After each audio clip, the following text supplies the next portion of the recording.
Now, study and discussion questions for conquerors, Alexander the Great.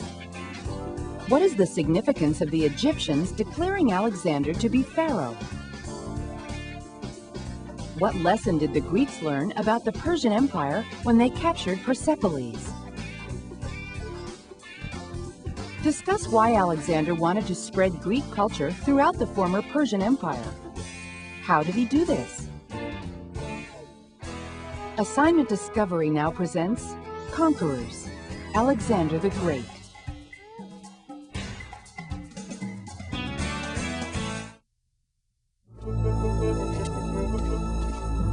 Out of the wilds of ancient Greece, a magnificent empire arose, the heroic vision of one man.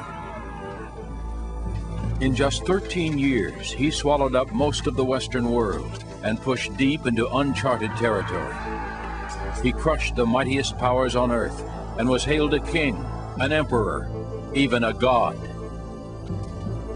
The first true conqueror, Alexander the Great, paved the road to glory.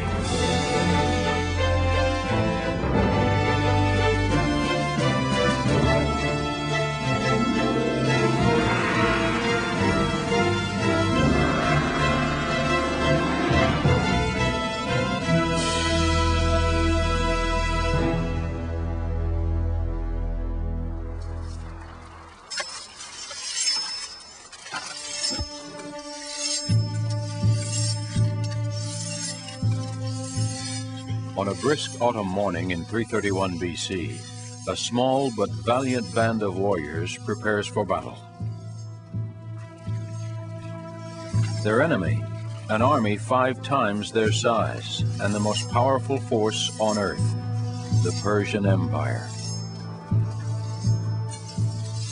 Their leader, Alexander, the fair-haired king of Macedonia, is barely 26 years old. For the last 4 years, he has led his troops from Greece to Egypt and conquered half the known world.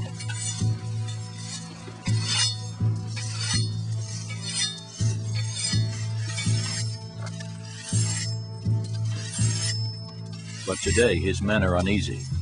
Already tired and homesick after a 2,000-mile crusade, they now face staggering odds. Still, Alexander is convinced this will be their finest hour. "You are Macedonians," he cries, "protected by Zeus."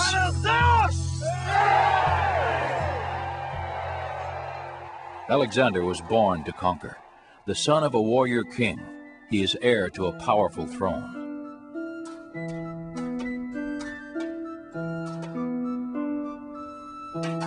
His father, Philip of Macedon, was the first to unite Greece's fiercely independent city-states after a century of bitter infighting. Alexander has to be tough enough to not only defend this new kingdom, but to avenge his country's honor. Across the Aegean Sea in Anatolia, now modern Turkey, the long-despised Persian Empire occupies several revered Greek cities, including the birthplaces of Aesop, Pythagoras, and Homer. Philip is determined to punish the Persians for their invasion of Greece 150 years earlier by driving them out. With such ambitions, a father must forge in his son a spirit as strong as iron.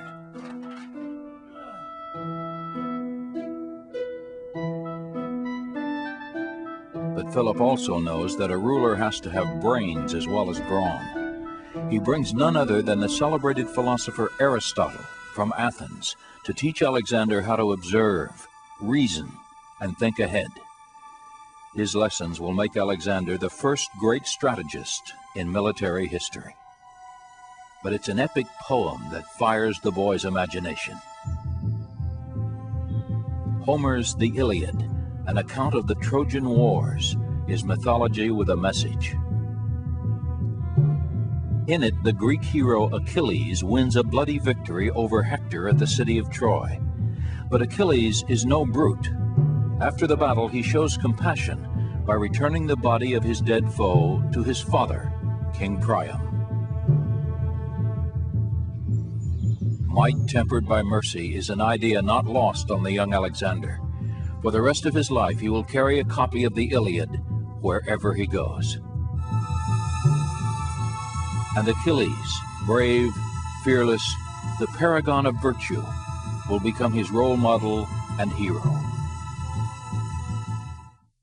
By the time he's 20, Alexander has already gone with his father on several campaigns to strengthen Macedonian rule over the rest of Greece. Along the way, he's learned to command the movements and the respect of the men.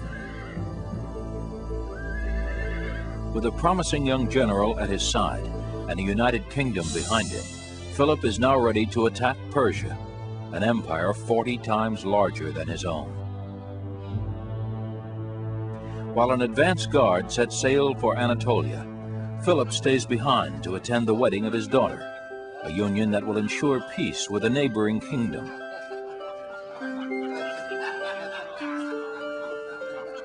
On his way to the ceremony, Philip notices an old acquaintance, a former bodyguard.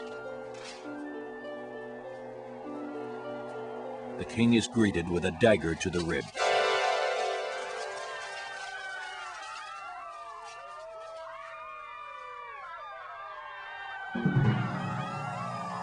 Quickly, soldiers surround the young prince to protect him. Others chase down the assassin and kill him. Only 21 years old when he ascends the throne in 336 BC, many question if Alexander has the stuff of warriors. But when a false rumor sweeps through Greece that he's been killed, it ignites a revolt against the new Macedonian ruler.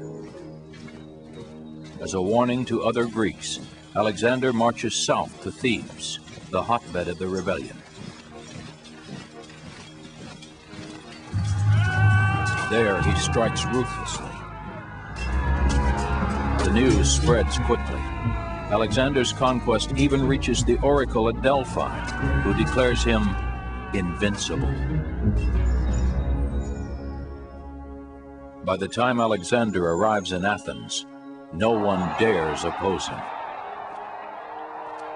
But instead of punishing his enemies, he offers them a proposition. If all of Greece will band together and provide him with soldiers, ships, and supplies, he will fulfill their dream and launch a war to liberate the Greek cities in Anatolia, occupied by the Persians.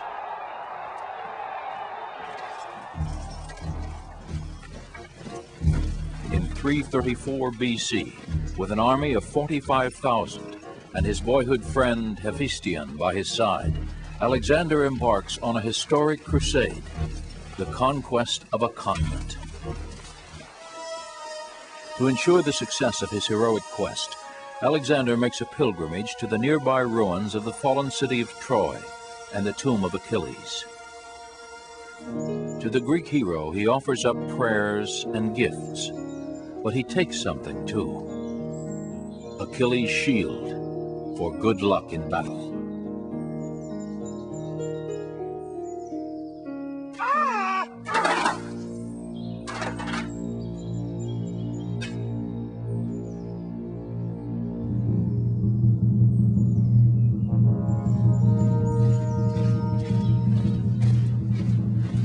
His first chance to brandish it comes unexpectedly soon. At the river Granicus, he spies the army of a local governor, 40,000 Persian troops. Fighting shoulder to shoulder with his men, Alexander plunges into the thick of the battle. An enemy axe even splits his helmet in two, but the Persians suffer far worse.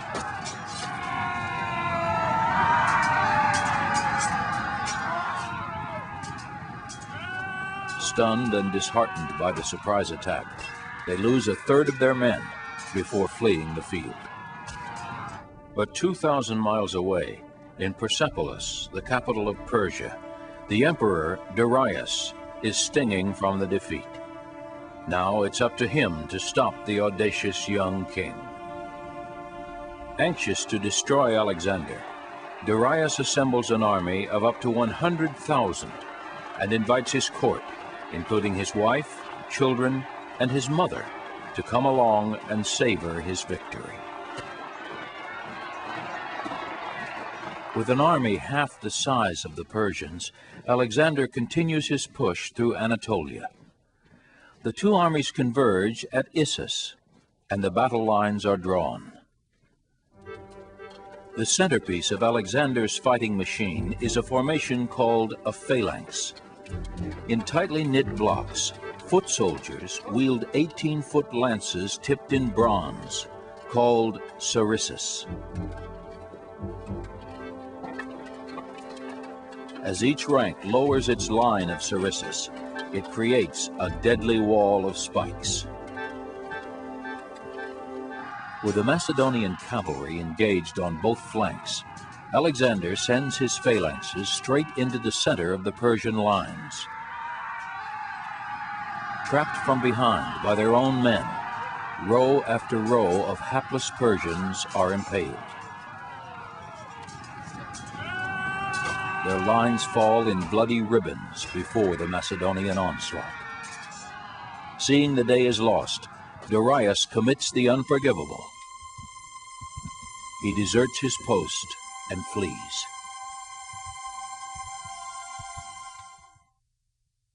But the field is not the only thing the Persian king abandons. His family has also been left behind. His wife and mother throw themselves at the mercy of their conqueror, but they mistake the taller Hephaestion for the king. Alexander takes pity on the mother. He offers her a place in his entourage. In the days ahead, she personally takes charge of his food and comfort and becomes one of his most loyal subjects.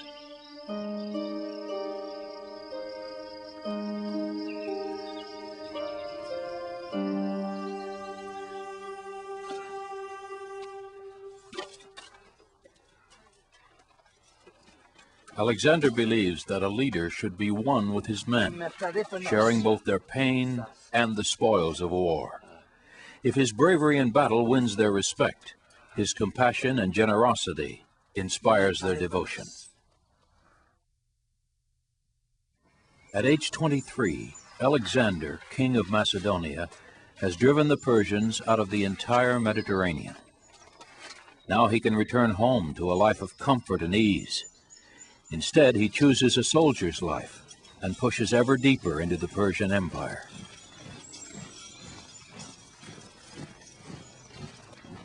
After the battle at Issus, Alexander traveled 500 miles along the coast, through Palestine, across the desert, and is now poised to take Egypt.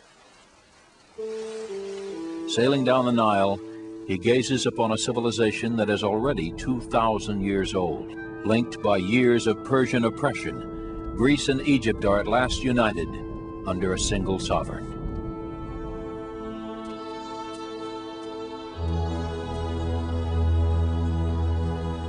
In 331 BC, at Memphis, Egypt's capital, Alexander is proclaimed pharaoh.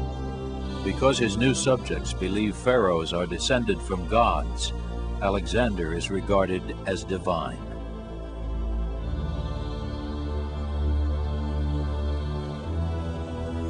But Alexander has other, more practical ambitions. The Nile is the gateway to Africa. Here, where it flows into the Mediterranean, he will build a great city in the Greek style. He draws the city limits and the positions of the main buildings himself. As in Greece, the streets will be laid out on a grid. Theaters, stadiums, temples, and assembly halls will be virtual monuments to his homeland. He calls it Alexandria. Over the next few years, he will christen a dozen more like it throughout the Middle East.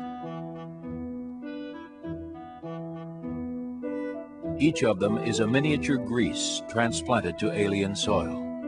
But this Alexandria will be his best and most enduring. Back in Persia, his palace empty of family and friends, the fugitive King Darius hopes for a political solution. He offers to ransom his family with a peace treaty, gold, the hand of his daughter in marriage, and all the lands west of the Euphrates River. His offer is generous. The Greeks can return home conquering heroes with an empire stretching from the Balkans to Libya and as far east as the Euphrates. One of Alexander's most experienced generals, Parmenion, is delighted by the terms. If I was Alexander, he urges, I would accept the truce and end the war without further risk. So would I, Alexander scoffs, if I was Parmenion.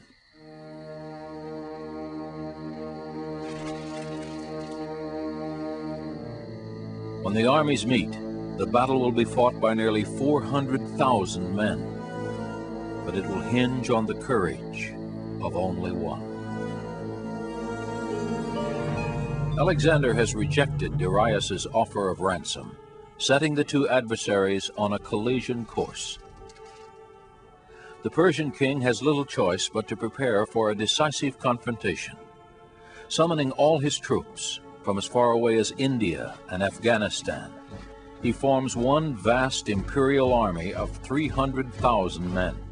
The two armies converge at a place called Gorgamila. On the 20th of September, 331 BC, Alexander's forces, some 50,000 strong, march on the full might of the Persian Empire. As the armies draw near, Alexander swings his troops into a diagonal line across the battlefield. Alexander signals his troops to turn and charge straight at Darius.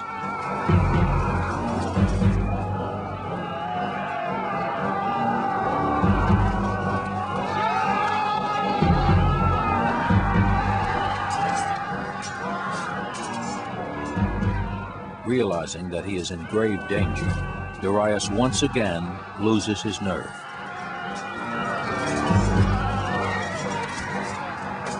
He turns and runs. Abandoned by their king, the Persians can find no reason to continue fighting. The victory belongs to Alexander. In the weeks following Gorgamila, Alexander marches to Babylon, then deep into Persia, to the great fortress city of Persepolis. At last he stands at the very heart of the empire that for more than a century has kept the Mediterranean under its yoke. But the civilization the Greeks scorn as barbaric is actually more advanced and sophisticated than their own. Before their eyes glitter magnificent palaces, ornate statuary, and gold. In Persepolis alone, Alexander reaps 120,000 talents of gold. In today's terms, about $60 billion. He gives much of it to his generals and the soldiers who marched with him all the way from Macedonia. Still, when the final accounting is done, he is the richest man in the world, probably the richest man in history. After 4 long years of campaigning, his troops are eager to go home. Fabulously wealthy, they will be celebrated heroes in Greece. But Alexander has unfinished business. Besides, his Persian empire stretches as far to the east as it does to the west. He wants to lay claim to the rest of what is rightfully his. On the eve of the expedition, Alexander lets loose his final revenge on the Persians who sacked and torched Athens a century and a half ago. His men set the palaces and great halls of Persepolis ablaze, reducing to ruins one of the architectural wonders of the ancient world. Alexander's conquest goes far beyond subjugation. He intends to colonize the East. Using the vast resources of his treasury, he builds 10 cities throughout Persia, Afghanistan, Turkestan, and India. In each, he leaves contingents of his entourage, planting seeds of Greek civilization thousands of miles from the Aegean Sea. His troops, now some 100,000 strong, meet little resistance. With no maps to guide them, the Macedonians are blind to the vastness that lies before them. Beyond the jungle awaits the unknown.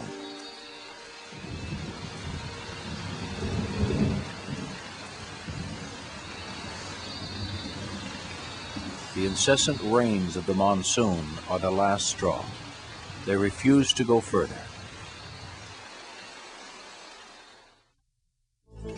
In 324 BC, 3 years after the expedition set off, he delivers the ragged remnants of his army back to Persia. After months spent consolidating the empire and reorganizing his army, Alexander sets in motion the plans for a new invasion. This time he will expand his empire to the west by leading an assault into Arabia, North Africa, Sicily, and Italy. But before he can begin his next conquest, disaster finds the indestructible Alexander's Achilles heel. The man who has survived countless life-threatening battle wounds is struck down by a common disease, malaria.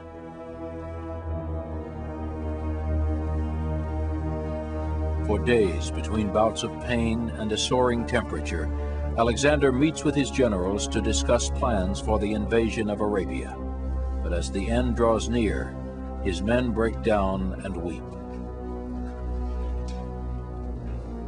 As Alexander's officers file past, each asks, "Who do you give the empire to?"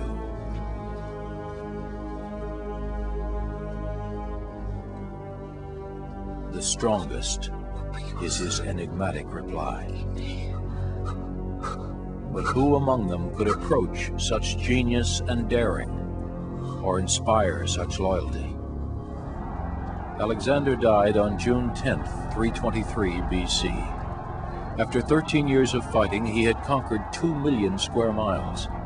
But without his force of will and charisma to hold the empire together, it eventually began to crumble, torn apart by the squabbling of rival generals and petty kings.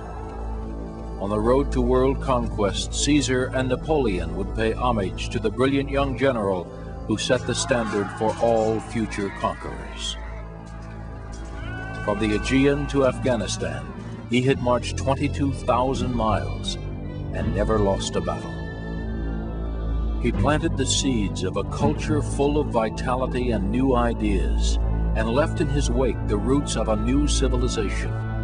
Builder of cities, warrior, emperor, hero, god. 2,300 years later, his name still carries thunder. Alexander the Great.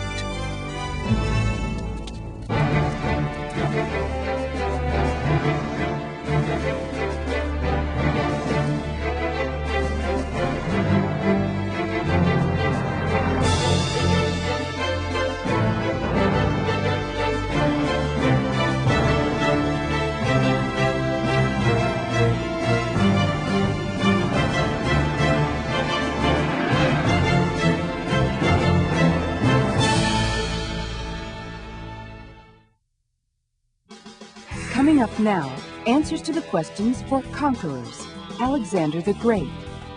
The Egyptians believed that the pharaoh was descended from the gods, so their crowning Alexander pharaoh meant they considered him to be divine. The Greeks learned that Persepolis was not a barbaric city, but a city of a more advanced civilization than their own. Try this activity with your class. On a blank map, trace the route that Alexander the Great took through the Middle East. Determine what modern-day countries exist in the territory that was Alexander's empire. To learn more, members of the American Association of School Librarians and Assignment Discovery suggest Warfare in Ancient Greece, a source book by Michael M. Sage. Ask your librarian to help you explore the many resources your library has to offer.